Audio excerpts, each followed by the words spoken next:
getting people Hi, Josh. talking to us. All right, you are our tallest guest yet, apparently. Yes. Look at that. You got to check that statistic. Statistics, man, you got to check that. Actually, we do have new stills this week, so that could be it. We're all a bit taller. That's quite exciting.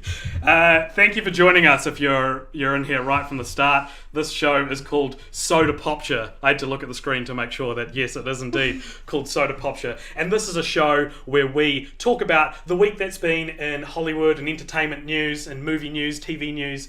Those are the expanses of my capabilities of knowledge about entertainment. But sometimes we talk about music and stuff as well, but usually that's someone else providing that information. And while we talk about entertainment, we also drink sodas. And let me tell you, today we've got some of the weirdest and grossest flavors of soda, and I'm so excited to taste them. So if you didn't know me, my name is... Guess what my name is, guys? My name is Alexander Jones. I'm joined by my co-host today, Jess, and special guest star, Aaron.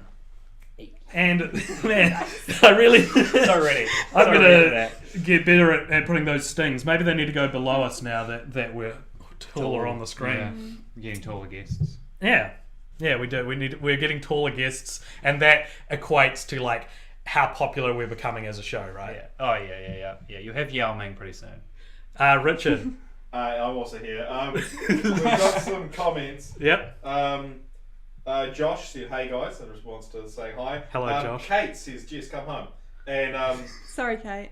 Ryan says, "As I'm wanting to know if we're seeing Dunkirk or Baby Driver afterwards." We're seeing Dunkirk afterwards because I feel like that's the one you go to the premiere for. Baby Driver's the one you go to with no pressure in the afternoon to like it. Maybe, I don't know. Those are my thoughts, but. Who knows? Maybe I'm wrong. Hey, Jess's sting is still on. Sorry about that. Cool. So, this week, a lot has happened in media news. I'll quickly go through a few stories, and then we'll sort of focus on one after we have our first drink. When you choke on on a live stream, you got to look even more ridiculous to like cover it. To make it a nod. So this week, the year's Emmy nominations were announced, including nods to Black Mirror, yay! Better Call Saul, yay! And Bill Nye Saves the World.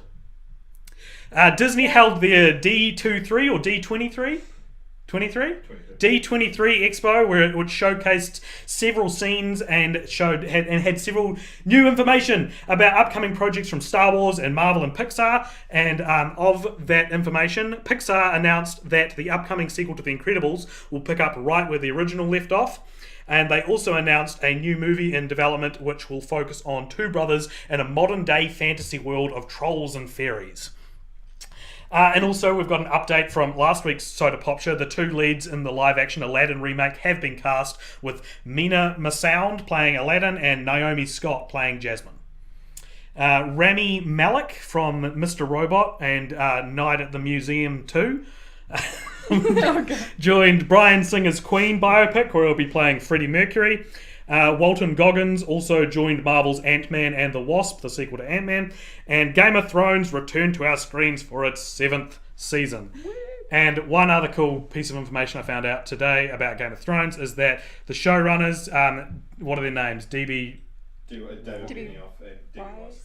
David Benioff and D.B. Wise. You're doing great, Richard. Maybe this should be you. Maybe you should never be on screen. Maybe they announced a new show that I'm assuming going to be doing after Game of Thrones ends, which is about a third civil war in an alternate universe where the South just seceded and slaves still exist. So it's called Confederate. So keep an eye out for that in a couple years. But before we get to our first big story, Jess, would you be able to hand me a wee drinky? Any preference? Give me the corn. Give me that sweet corn. Sweet corn. So this is Leicester's Fixin's sweet corn soda, and before we take a No, it's all good. It's all good. I got it up. Before we take a try ourselves to this week, I'm going to pour one out for George A. Romero, who is the director of Night of the Living Dead and the grandfather of zombie film. He tragically passed away at 77 this week after a short battle with lung cancer. So that's for you, George. Are you guys familiar with Thank you, sir. the Night of the Living Dead? Or Vaguely. I've never seen it. He also directed the original Dawn of the Dead, which is very good. Oh, I have seen that. Prolific. A little bit more out for George, though. I think there's a bug in there. None for you, Richard. No way. Yeah, I actually think there is. Oh, no. This isn't a slight on George A. Romero. You, I think he would have wanted it. I got it. There's I a got corpse it. in there. Okay, well, someone has to drink this at the end, so that's... oh, it can't now be No, we're all good. because okay. Just really don't want to drink that. So does it. All right, let's cheers to Cheers. Cheers. sweet corn soda.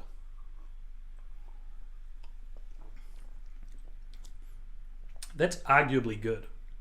It smells more like when you smell it, it smells a lot more like sweet corn than when you taste it. This isn't bad. This might be the first Leicester's Fixins that I could happily drink without being I'm lying to myself. It's kind of like You don't like it? What is that aftertaste? It's so strongly something it's that buttery. isn't corn. I reckon. Buttery corn. This is kind of nice. I kind of like this one. It tastes like a specific kind of lolly. I reckon it Just tastes sugar. like creaming soda a lot. That's But, it. That's they totally put it. some corn juice in there. Ooh. Corn Man. juice. So we Hope I get to drink the bug juice. juice later on. Do we have to drink all of it? That'd be great. Well, you have to put another drink in it soon, so we're gonna have to. Did you want to get in on this? Do you want? Go ahead. Duck in. Go on. Oh, you can't stop. Imagine the camera falls over and we're all in chaos. All right, so thoughts on any last thoughts on corn soda? It's surprisingly good, which is worrying. I'm used the ranch dressing one still is right up there for worst drinks I've ever had. So okay. sweet corn, I welcome it. Maybe they taste good together. We'll never know because I'm not buying anymore. So our first story tonight is Jodie Whittaker cast as 13th Doctor Who. BBC revealed this past week that the role of the Doctor in their long-running flagship sci-fi TV series Doctor Who will be portrayed by Jodie Whittaker for the character's 13th iteration. This marks the first time in the show's 54-year run that the titular Doctor will be played by a woman. The Doctor, who within the storyline of the show is a centuries-old time-travelling alien who regenerates into a new body every couple of seasons, has historically only been played by men, ranging from William Hartnell in 1963 to most recently Peter Capaldi, who will be finishing his stretch this Christmas where Jodie Whittaker will take over. This has created a divide among the show's fanbase, with many seeing this as a positive step forward for the series and the world of entertainment as a whole, and others seeing it as a purely political move to pander to an increasingly more liberal and politically correct society.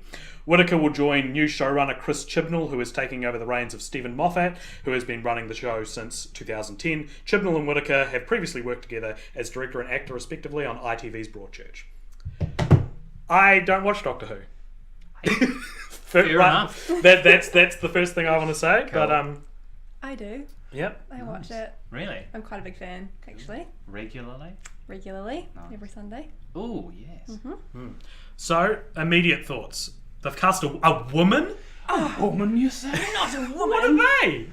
Never heard of that. What is Jennifer Saunders has also played the Doctor in a little spin-off for, I think it was a Red Nose Day. Sorry, what? What's that again? Yeah. Jennifer Saunders has played a version of the Doctor, like but a parody it's of not the Doctor? canon. Yeah, it's not There canon. you go. So this is the first canon yeah. female Doctor. She just holds a cannon. So, Aaron, you watch Doctor Who? Yeah, I do watch it. I mean, to be honest, I haven't watched it regularly in a while, but yeah, I was a reasonably big fan, probably in the same way as Jess a while ago. Yeah, it's interesting to read the history. I read an internet article actually about the many times throughout history where fans have claimed that Doctor Who has died, the TV series, not the actual Doctor, because of bold casting choices and things that happened. So yeah, I guess the immediate thing is that people are going to be emotional about it because they're attached to the way that things are, right? Yeah. And then eventually they'll probably just get over it and accept it. You know? It happens every time they Yeah. recast the Doctor. This is significant though. This is quite significant, but like, is it really? We'll get used to it in a couple of episodes once she proves herself. I reckon. Yeah, exactly. I can't fathom being, and we might lose some viewers for this, who knows. I can't fathom being annoyed at this for any reason that isn't like your unconscious sexism. Like, yeah. And I say that I want to point out as well, like, I understand why you wouldn't want James Bond to be a female. So that's another character who's often recast. I can understand that being a male is pretty integral to James Bond's character. I'm not saying they shouldn't do a female James Bond at some point. I'm saying I understand why that might, irk people. I understand that. The Doctor's got to like be the most versatile one character. Yeah. That's the beauty I'm of it. so mad about this that I'm throwing my glasses off. Oh, they're really gone. Oh, yeah. They didn't break though. They didn't. That's Are Are they they the okay? one thing.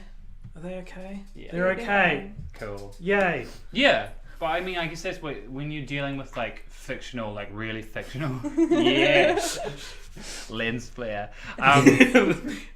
Yeah, when you're dealing with like really fictional stuff, like set in an alien universe, you kind of have more license to do crazy things. Yeah, like yeah, Richard yeah. wearing glasses. Crazy. That's things. crazy. That's the crazy. crazy. That's crazier than casting a woman Oh, as Doctor Who. Exactly. And I guess we were kind of softened into it, because, like through the introduction of Missy as well. Were you watching it for that? No. Who's Missy? And Missy is the female version of a female reincarnation of the Master. So the Master is the Who's the- constant bad guy, sort of the evil to the Doctor's good throughout the entire series, like even the original This show sounds old awesome. Who. It's Yeah. you should watch it. Yeah, and the latest regeneration just happens to be a chick, and Yeah. it wasn't really a big deal. It was just kind of like, okay. Yeah. I mean, he's a time traveling alien. Yeah, and I guess It's the thing not- is, he it's- doesn't have to be a man. It's like Yeah, the he thing as changes well. body every how many years. It's not a fast stretch to be like, oh, he can change gender. No way. Yeah, exactly. It's interesting that he hasn't yet, though. Or maybe he has, we just haven't seen it. Well, they right? talked He about hasn't. it actually. Yeah? Yeah. What did they say? Like, What did they say? They talked about They. it. I think it was sort of touted in like the late '60s or something. The idea of having a female Doctor. So like even then it was an idea on the cards. But like you're right, they didn't do it, and you got to wonder why. Oh, I could tell you why. I tell you what. Just in the same way that every person they've cast is a white male. Yeah. Yeah, Exactly. yeah. Like, when I originally wrote that story, I wrote white male instead of just male for historically, and I was like, maybe that's not relevant. But now that I'm talking about it, yeah, It's quite pretty relevant. relevant. what do you do next? Who's going to be the 14th Doctor? That's what I want to know. Is it going to be because do you go back to a man to be like, it's random, it could be anyone now? Do you do another woman because this is the Yeah. Otherwise, it looks like tokenism. Yeah, Like, yeah. Yeah. Yeah. Or like, do you cast someone who's not a white person? You know, like what's right? I guess is sort of. I difficult. love like the comments out there that are against this. I'm looking for that perfect mix of like bias and like backwards thinking, where someone can be like, yeah, well, if they have a woman Doctor, what's next? A black one? Yeah. And it's like Maybe everyone bold. else in the world is like, yeah, cool. Maybe. Probably. It's the point where everyone will now see the casting as a gimmick, Yeah. which is bad territory. Well, because part of the issue as well is that, am I correct in saying that critically Doctor Who hasn't been good for a number of years? The head writer for maybe the past one and a bit years. Is that Stephen Moffat? Yeah. So he's been on it since 2010. Stephen Moffat. I've not heard very good things about him. He used to do like one-off episodes of scary ones, like the gas mask mummies and stuff, and it was. He did that was- Blink, right? Yeah, Blink's like it's great. the best episode of television. It's really, really good. I've seen that one. Yeah. He did the scary episodes really well, but when it comes to actually doing a whole story arc over a season, it's a lot. Like the Yeah, there's a different skill between like writing one episode and then Totally. writing a whole season. like with the 11th Doctor, who knows what happened with that, the frickin' crack in the wall thing. It didn't really tie up yeah, in it the was end. pretty and- bizarre. The crack in the wall. Crack in the wall. Who was the 11th Doctor? Matt Smith. Matt Smith. Okay, the guy with no eyebrows. Yes. That's correct. Great fashion sense. I kind of know. Bow ties. Yeah, I mean, I would say that people should be less concerned about the Doctor's gender and more concerned about the quality of Chris Chibnall's writing or his directing or his show running, whatever Well, capacity he's taking also that in. written a few one-off episodes as well, Were and they I good? sort of like went through them, and yeah, They were ones that I remember as being quite good. And he created Broadchurch. He did Broadchurch. Which is done Shows very that you well can as do well. an arc. Yeah. Yeah. Well, High maybe this will be a good thing. expectations. You Yeah. know? Who knows? And she's Who obviously knows? an accomplished actress, you know. Like if you look at her work in Broadchurch and just sort of extensively, she's obviously good enough for it. So the Soda Popture hot take is it's fine. Would you agree with that? Yeah, I think It's fine. that's fair. Don't be sexist. If you have any thoughts on the female Doctor or Doctor Who in general, please leave a comment and Richard will shout them out at us. Anyone? A couple of comments. Yep. Adam finally brought up something that I was waiting for someone to mention. A couple of things. First of all, he said, "Why is everyone orange?" And then he pointed out that your title says cast at 13th Doctor. Frick. Um, Right, well that's going right off the screen. all right. Just a wee bit of trivia. As early as the 7th Doctor, there was females rumoured to be cast. Okay. So that's when it started to be talked about. So as early as, I don't know if people can hear you or not, but as early as the 7th Doctor, people were saying a girl could be cast, a woman, sorry, Yeah, could be Dawn cast. French, Jenna Saunders, when names going around. Nice. That's another good point. If anyone, like, even as a female Doctor, any other females that could have also been good, you know, like, did you have any in mind? Were you sort of anticipating this quite a lot? The release. The release, yeah. I mean, I'm always interested to see. It's sort of like the James Bond thing. You're like infinitely interested to see the actor playing it because then you can be like, well, that's wrong, or like, yes, perfect casting because this is what I believe. Yeah. But yeah, I mean, who else did they have in talks for?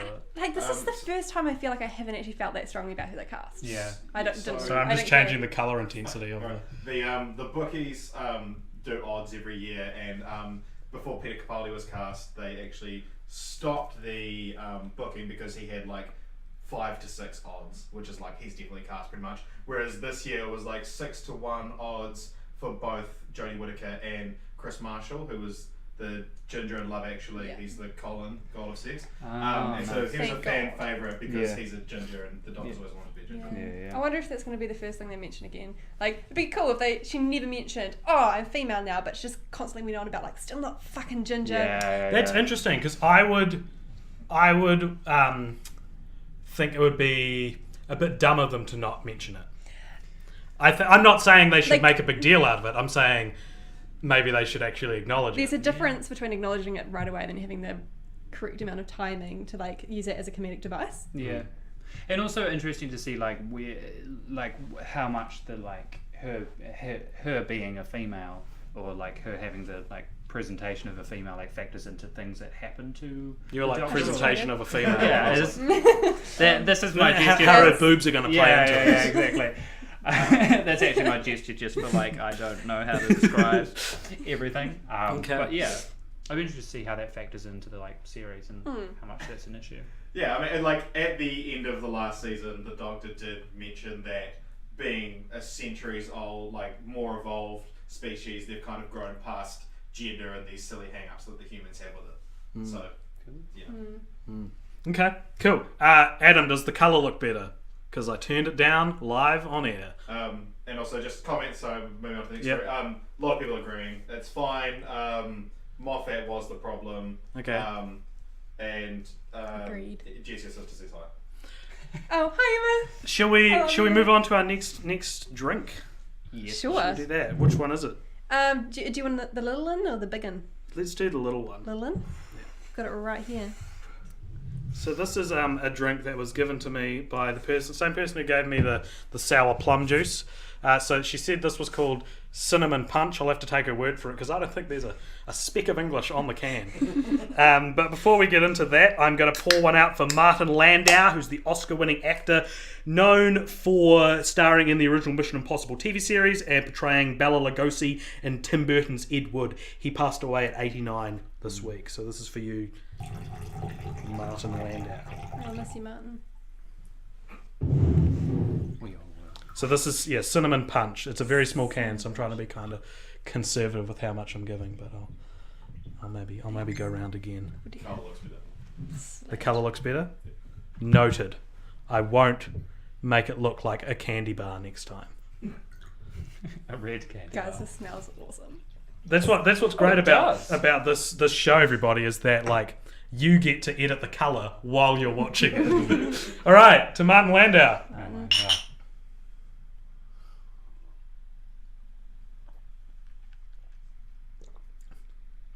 I dig it. It's kind of weird that it's cold. That's the weirdest thing about it. It's because it's a donut flavour, so you expect it to be It warm. tastes like it should be warm. Yeah. And I was also expecting it to be fizzy, so like the flatness is really throwing me for some reason. Do you think it's supposed to No, be? you know what? My Oh, opinion God. is sinking as we speak about what this tastes like. It tastes like someone got water, accidentally spilled cinnamon in it. It's probably what it is. And they were like, hey, that's not terrible. Let's can that up. Do you still have that app on your phone that translates script? Yeah. You should. Yeah, you should Totally can. do the ingredients.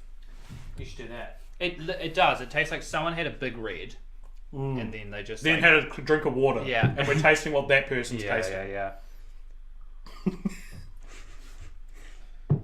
I quite like it because it doesn't leave too much residue in your mouth. Yeah, but Yeah. it doesn't leave anything in your mouth. It's so disconcerting. Yeah, It's like you Did I just swallow drink it, you anything? swallow it and the flavour's gone. Yeah. It's so strange. ninja soda. I also want to point out the reason why that it said at, not as, in the last headline was because I spent so much time making sure Whittaker was spelt correctly that I obviously didn't look to see. Too many if it has. T's on the mind. Yeah. That's probably why. Okay, so our next big story that we're going to talk about today, while we sip at our cinnamon punch, is Wreck-It Ralph sequel to feature Disney princesses and Star Wars. This is in our 4 episodes of Soda Popture. This is by far the craziest and the hardest to write about that I think I've had, because I don't quite understand it. I think that that's a bit of an issue. So I'll just read out what happens, and then we can discuss it. Okay. So the upcoming sequel to the 2012 Disney animated film Wreck-It Ralph, officially entitled Ralph Breaks the Internet: Wreck-It Ralph 2, was showcased at the D23 Expo this past weekend, where a scene from the 2018 film featuring Disney princesses, Star Wars characters, and Marvel superheroes was screened for the panel's audience. The scene reportedly showed the original film's protagonist Ralph and Vanellope visit ohmydisney.com after leaving their arcade game universe and venturing into the internet, where they meet characters such as Moana, Anna, Elsa, Rapunzel, Mulan, Belle, Ariel, Jasmine, Tiana, Cinderella, Snow White, Aurora, Pocahontas, and Merida, most of which will see their original voice actors return. They're being escorted around by stormtroopers, while Dumbo, Tinkerbell, and an X-Wing and a TIE Fighter and Iron Man fly about. C-3PO, Princess Leia, and Gamora from Guardians of the Galaxy also appear in the film. The original film, which was set solely within a video game universe, featured cameos from characters like Pac-Man, Sonic, and Bowser, but did not dip into the other properties owned by Disney. What do you guys think? For or against? It's worrying, I think. It's too much. So, I get, because on the other hand, you've got something like the Lego movie, right? Yeah. Which has a lot, like all these different IPs in it, and that's what's really cool about it, is that it's so creative. I kind of liked Wreck-It Ralph being the Who Framed Roger Rabbit of video games. So it's not any IP can be in it, it's other video game characters can be in it. Yeah. And I feel like we're losing that by Ralph breaking the internet. It's a bit confusing because they didn't set out the rules for the universe in the first movie. You Yeah. know, they've completely changed the game halfway through, and Exactly. it sort of disvalues the first film. Yeah, and it like, because you set up those rules, it feels like you're kind of jumping on a trend, or like jumping on like, especially like the title Ralph Breaks the Internet, you know. It's very meme from 2010. Exactly, That yeah. meme was dead when the first Wreck-It Ralph came out. yeah. I'm concerned, I guess, because I think that you're losing something in this. You're losing its purity almost, and it feels very self-indulgent of Disney to be like, all these famous characters that we own, like here they are, and everyone's going to be really excited to see them. Like, I don't know. It feels like they don't trust enough in Wreck-It Ralph Yeah, for maybe. him to carry himself through a Well, second it film. has been a while since the original. Like, The it's, original was great. yeah, it was great. I agree. It was. I liked it. Did you like it? Oh yeah, definitely. Yeah, like I watched it today. Oh, cool. I actually watched it today because I couldn't remember it well enough, and it's like a fantastic movie, and it like gives you all the feels. Like when you're watching it at the end, you're just like, oh. Another meme from 2010. Exactly, Wow. yeah. Bringing them back, see, they're still relevant. 2018, they won't be relevant. Yeah. But yeah, I mean, I'm always worried by sequels, I guess, is the thing. Like, it feels like we live in an age, like, especially because of the, like, Disney thing with, like, Star Wars, where it's just, like, you just grab the corpse out of the ground and just, like, get it back up there. But, yeah.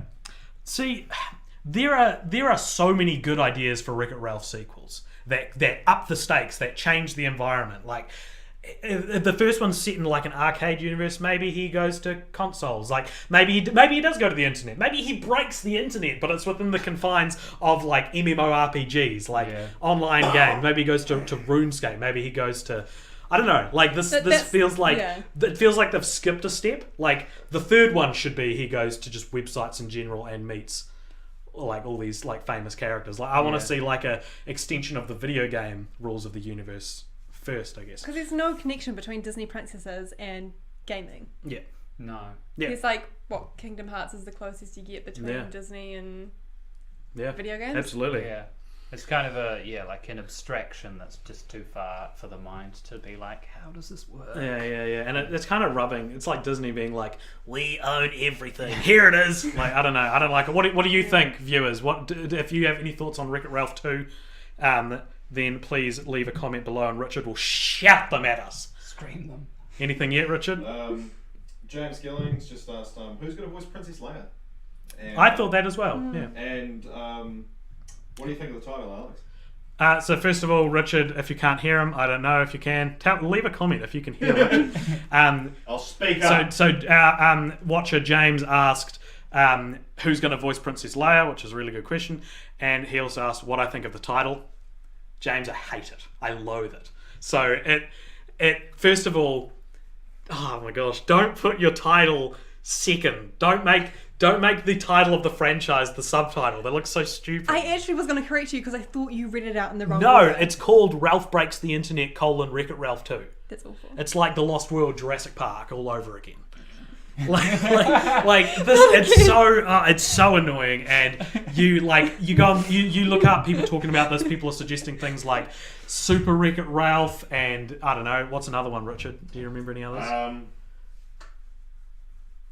Wreck-It Ralph 360.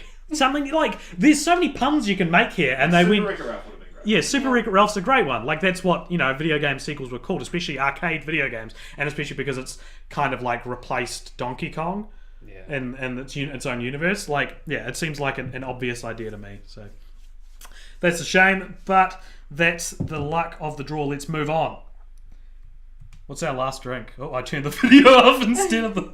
Oh, this is our junkiest episode yet. I love it. This is great. All right. We're so lucky.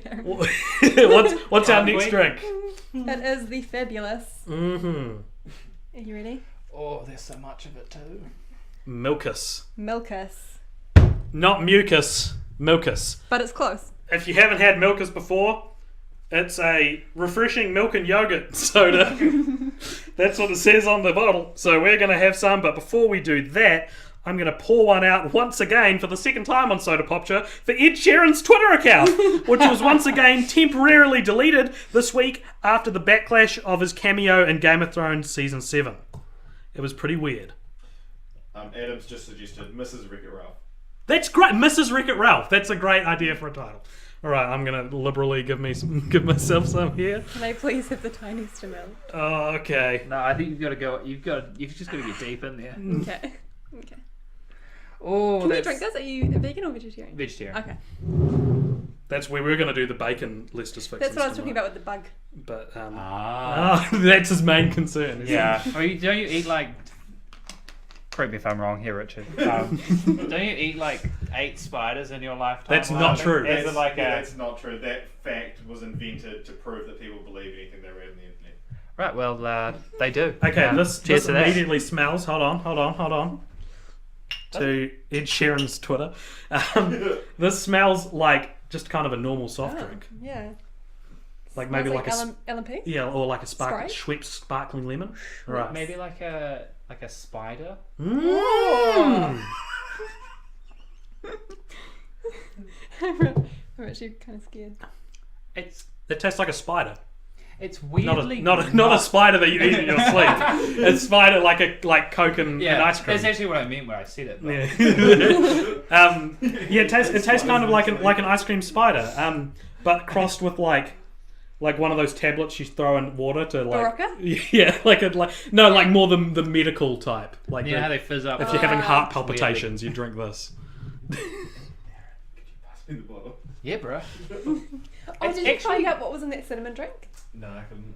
It's actually You surprisingly let us good. down, fact check. Mm. I was It's prepared a for it. I don't think I'll have any more, but it's all right. Yeah, it tastes like my doctor made me drink this. That's what it tastes like. Yeah. All right. I quite like it. Our last story for the night is going to be Fox to release sequels only months apart from each other to compete with TV. This is a weird one. Wait, Fox. Fox, the 20th Century Fox. Yes, as in movies. Yes, movies. As in movies 3 months apart. It's movies 3 months apart. Clarifying. In an attempt to replicate the cinematic version of binge watching established on the small screen, I'm so thrown off by how okay that yogurt tasted. Established on the small screen by streaming services such as Netflix, which release entire seasons of a TV show all at once, 20th Century Fox are developing a trilogy of films based on R.L. Stine's Fear Street book series, and then releasing each of the movies only 1 month after each other. The news has come out of a current economic epidemic in the... Where am I? I'm falling apart. Oh my god. Okay. In the world of cinema, as several movie franchises continue to spiral out of control with crippling critical failures, while television continues to rise through its golden age. After cinematic universes like Marvel or DC begin pumping out movies every few months, many commentators see Fox's move as with Fear Street to be a natural, albeit desperate move to grow with the times. The first Fear Street film will be directed by horror director Lee Janiak. The release date's still to be announced. So if you caught all that, I don't know if you did, basically 20th Century Fox are going to release a Fear Street movie, then a month later they're going to release Fear Street 2, and then a month after that Fear Street 3. This is unprecedented for film. I've never heard of this happening before. Yeah. These are going to be cinematic releases as well. But I feel like they've completely misunderstood the context of Netflix and why it's so popular. Mm-hmm. Yeah. It's because you can watch it at home. Yeah. And like if they're like if you're trying to compete with quality of content, like why not just like make your content better, you know, not just like hey, you know what we'll do, we'll just make lots of it. They won't be able to tell that it's like not great. Yeah, it's like because that's why people binge watch shows is because they like enjoy it, you know. So like surely I don't know. Yeah, the problem should never be people like it so much they need... Like, that's a good problem to have when, you know, there's not enough of something. Yeah. Almost. Sometimes. Something like a real good video game that's real short, like that's a triumph, I guess. You know, you don't... I don't know. This seems like a misstep in Fox's otherwise perfect track record. Faultless. Yeah. Yeah, it's weird because it's like a kind of demand and supply thing. Like people demand for it, and then they like consume the supply that's there. But whereas like Fox is like, here's lots of the thing. Do you want it? But the thing is, like, I've got too much. can you even call it like? Is it filmed? Is it binge? Yeah, is it binge? Yeah, it's not really binging. It's not because it's not all at once. Isn't it purging? What's purging? No, purging's where you throw it all It's up. the other one. Yeah. Opposite to binging. Binge is, yeah, okay, no, it's closer to had too binging. I've had too much friggin' Too much. Milkis. Milkis. Yeah, I think that what if Fear Street 1's real bad? Then you're committed to like these other two movies that you made. Yeah. You're like, AJ, Fear Street 1 can't be bad. Like, that movie's a sure. Yeah. That's a surefire. And will they still be playing at cinemas when the second one's hit? Like, will you be able to go see all three in a 9-hour extravaganza? Well, that's a binge watch. Yeah, that like would be if a you binge watch watch. each movie one at a time, a month apart. That's not binge. Is it a No. binge watch or is it just watching a really long movie? You know, these are the questions that I'm asking. Fox, if you're there, if you're watching. Why don't they just make a TV series? There's so many that like you look at like people commenting on this on the internet. Everything it starts with why don't they?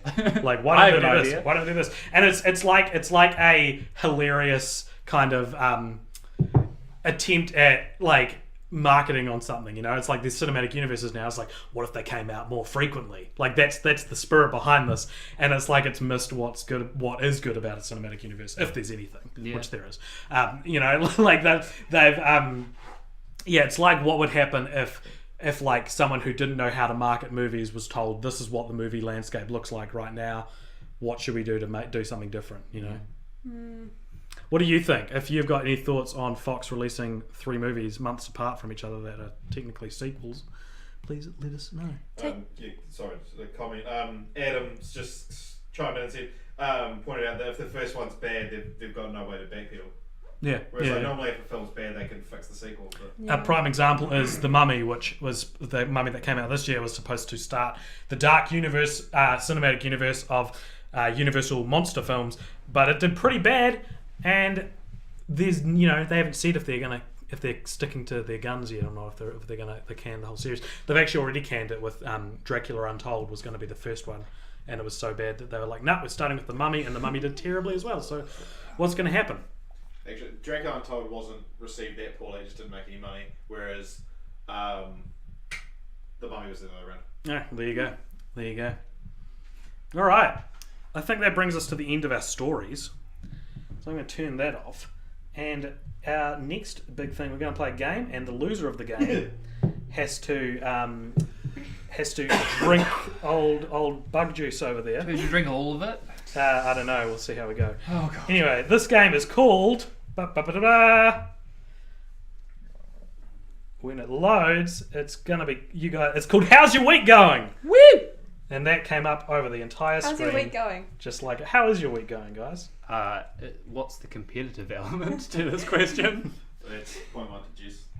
Who has the best? Who's got the best week going? No. Oh, I think I'm going to win that. Do not think I'm going to win that. So how this game works is I'm going to give you each like a public figure or like a celebrity. You're going to guess based off what's happening to them at the moment if they're having a good week or a bad week. Oh god, okay. So Aaron, we're going to start with you. R. Kelly, is he having a good week or a bad week? Oh, that's a matter of perspective. I want to say he's having a bad week. That is correct. That's 1 point to Aaron. R. Kelly has been accused of being part of a cult and holding 6 young females against their will. However, one of these young women, Jocelyn Savage, has explained to the media that she is there of her own volition. Is that true? Is she lying? Stay tuned to the world to find out. So that's 1 point to Aaron. All right, Jess. John Watts, who's the director of Spider-Man Homecoming. Is he having a good week or a bad week? Oh, I don't know who that is. He's the director of Spider-Man Homecoming. Yep. I got it now.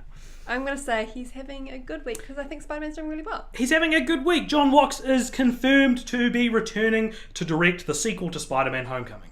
Nice. So that's 1 point each.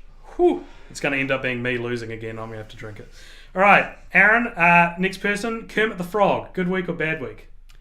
Oh, the actor playing him's having a bad week. Okay, that's 1 point to Aaron. You've done your research. That's very good. It's weird. I didn't know that question, but I know the other question. Doing So, really well. Steve Whitmire, the voice actor for Kermit, among other Muppets, has spoken out this past week about being fired as the famous character, saying he is devastated to be let go from the role he's been playing since the 90s. Cheryl Henson, daughter of Muppets creator Jim Henson, has told the media she felt Whitmire portrayed Kermit as a bitter, angry, depressed victim, and other reports have indicated Whitmire had not become the easiest person to work with. So that's 2 points to Aaron, 1 point to Jess. Can she make it back up? Madonna, Jess, good week or bad week?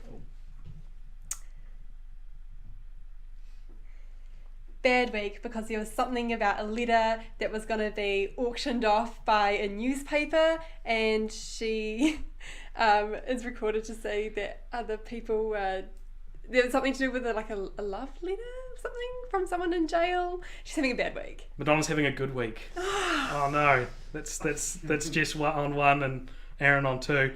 Madonna has persuaded a New York judge to halt the auction of 22 of her personal items, including a pair of worn satin panties, a hairbrush containing her hair, a breakup letter from former boyfriend, the late rapper Tupac Shakur. Yay. No, they dated. Yeah. They dated. Crazy. But I thought she'd be having a bad week because all that stuff happened and But she had she to deal stopped with it. But she had to deal with it. I'd say it probably impacted her week pretty poorly that it was happening. Yeah, like it happened, so it was bad. But she's having a good week because she stopped it. Maybe What do she you stopped think? it at the Please start of help the me, week. 'cause this is on Comment. Monday she stopped it. Yeah. All right, so that's Maybe last week was that's a bad Aaron week. on 2 points, Jess on 1 point. I That's harsh. highly Alright. disagree. Aaron, Jamie Bell, who played Billy Elliot, is he having a good week or a bad week? Oh, one of his movies just came out. I want to say he's having a good week. He is having a good week. Jamie Bell got married to House of Cards and Fan 4-Stick star Kate Mara this past week. Oh, congratulations. That's 3 points to Aaron. How? How? This would be a bad week because she was in Fan Forster. And Jess, not that it really matters, but is Paul Nichols having a good week or a bad week? Who's Paul? He was a former star of EastEnders. Bad week because he's a woman star of He is having a bad week. Nichols, who played schizophrenic Joe Wicks on EastEnders during the 90s, nearly died this week after falling down a waterfall in Thailand while taking a selfie. Oh dear. That's not even the worst part. He was there for 3 days. What? He was stuck there for 3 days before he was found and taken to hospital. Wow. That's got to be the most tenuous link to pop culture we've ever done on cult popture in general, is EastEnders. Yeah. So that makes the winner Aaron, and Aaron gets to decide if Jess should drink it or if he should drink it. Because Can we split it? So unfair. I reckon we split it. Oh no, Aaron! No, you're too nice. I'll take No, it. no, Aaron. Nah, Oh, we're not drinking all of it though. God no. God no. I think that. I mean, none of them were that bad. Do I have to drink Get water? into it. You could just whatever. Okay. I don't care. James Gilling did say that Madonna's having an ambiguous week. Oh. She's Madonna. Every week's a good Ambiguous. week, right? Yeah. Or- How was? Do we know how the rest of that guy's holiday was going? well, he was in Thailand, so Probably pretty well. yeah. So- Overall, Yeah. Pretty good. four out of 7 days were good. Yeah. How did he rate his TripAdvisor? All right, come on, drink this and tell me how it is. Cheers. It is- Chin chin. You're getting a lot of corn at the start. While they drink, Ben Westerning wants to know if AJ will Milkis another guest star. Will I Milkis another guest star? Not these two guest stars. Maybe if someone else who I wouldn't feel bad about forcing myself upon came on the show. Shouldn't have said that. That was live. It's real rapey. I want to just explain. I'd feel bad about forcing myself upon anyone. We're all friends here. Because of the implications. Anyway, that is It's actually. not too bad. How is it? Yeah. It's actually It's. the cinnamon kind of covers everything. Oh, I turned the screen off again. Did you put more cinnamon than you? No, because No, I put more Milkis in than anything else. Well, the Milkis, I can't taste it, to be honest. Getting Cinnamon. mostly corn and cinnamon. All right, well, I got to try some now. You gotta Great get into combination, it. Yeah. got to get amongst it, AJ. Peer pressuring him into it. Sam said you kissed him the other day. Sam. Oh yeah, I did. Rude. We're not good enough to kiss Aaron. Yeah, I feel insulted by this Yeah. suddenly. Man, that's good. That's like better than all of the drinks by themselves. I don't That's know, like man. that's like a delicious, like Christmassy kind of thing going on there. That's like, well, think about it. You've got like the butter of the sweet corn. True. You've got the cinnamon, and you've got the delicious ice cream soda, delicious ice cream Like, spot. Yeah, get into it. Yeah, it's not terrible to its credit, but you know. And we've just made, rendered the game redundant by all of us drinking it, but that's fine. We all had fun. And hopefully you had fun too. And thank you very much for coming and watching us drink sodas and talk about the news. We'll be here next week talking about probably Comic-Con, I think. Will be heavily featured in next week's episode. If you liked this, you can find us on Cult Popture on Facebook where you're watching this now. Or you can find us on YouTube. You can find us on SoundCloud and iTunes where we have a podcast as well. Aaron, what are you doing? Are you doing anything cool at the moment you want to tell people about? I'm writing a play at the moment, but that's about it, to be honest. Stay tuned for his play. Cool. Thank you very much for watching, everybody. I don't get a plug. Yeah, you're a guest. You plug Cult Popture. That's what you do on the show. Cool. Important enough to plug. What did you want to plug? Watch the block at 7 o'clock on Sunday nights at 7:30 Monday, Wednesday. All right. Thank you, everybody. Goodbye.